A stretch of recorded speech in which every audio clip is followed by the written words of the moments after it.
So we're going to chat with Gail, who is the Alphonse Island Conservation Officer, and she is the sort of expert on the GT project that's been running here. Started last season? Yeah, its fieldwork kicked off in 2018. Right.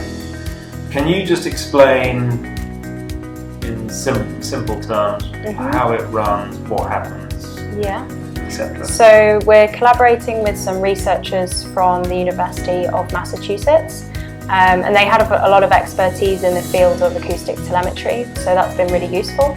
And the method that we're using here is we have 71 of these sort of underwater listening stations distributed throughout the inner lagoons and the outer reefs.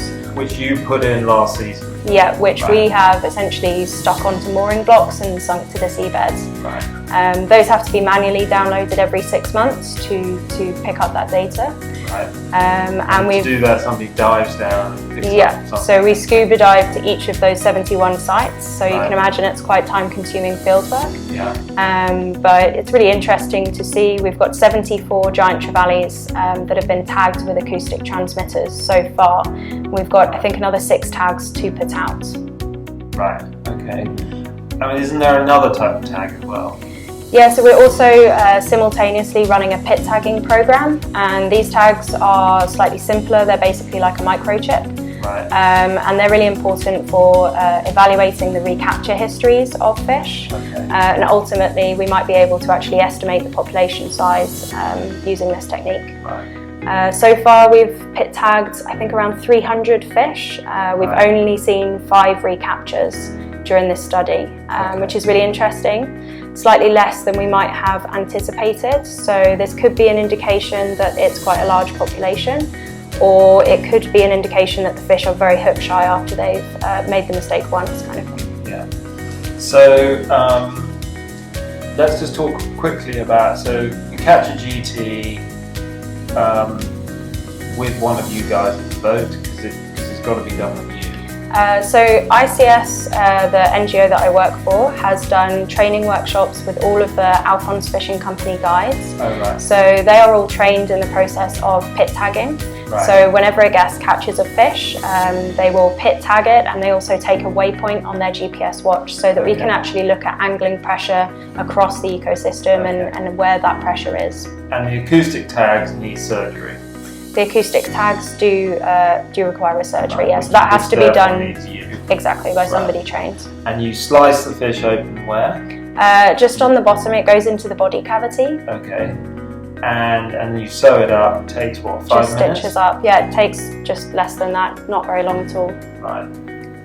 So we've actually heard from, out of the 74 fish that we've acoustically tagged, we've heard from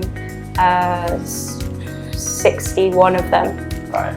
So it's quite a good portion of the fish that we are definitely seeing. And how long does the acoustic tag last in the GT? What's its lifespan or battery life? So the tags that we have a battery life of 5 years, in theory. The receivers that we have out across the seabeds actually only have a 1-year battery life, so we do have to change those on an annual basis. And so with the acoustic tagging, you can tell whether that fish stays in the area. Obviously, you can tell if it gets eaten or disappears, and very few have. Yeah, so we know exactly where those fish are moving around as long as they stay within the Alphonse group. Right. The big question mark is if we stop hearing from them, then we don't necessarily know whether that was a mortality or whether they've just left the area to go somewhere else. And have you discovered with by looking at all the data that the GTs are staying in similar areas to where they've been caught, or they're moving all over the place? So we have seen higher site fidelity than we were expecting.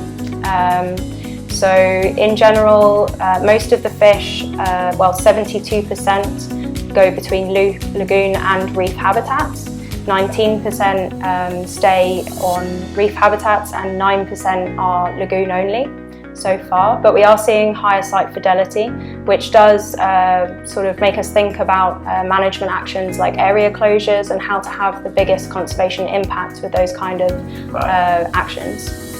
I mean, at what point in terms of time do you rule out that it was predated as a result of being caught? A day, 3 days? Well, I mean, How many disappear very quickly? Very few, that sounds. Yeah, very few. So I need to actually do the math. So Right. we've heard from 65 out of the 74 that we've tagged.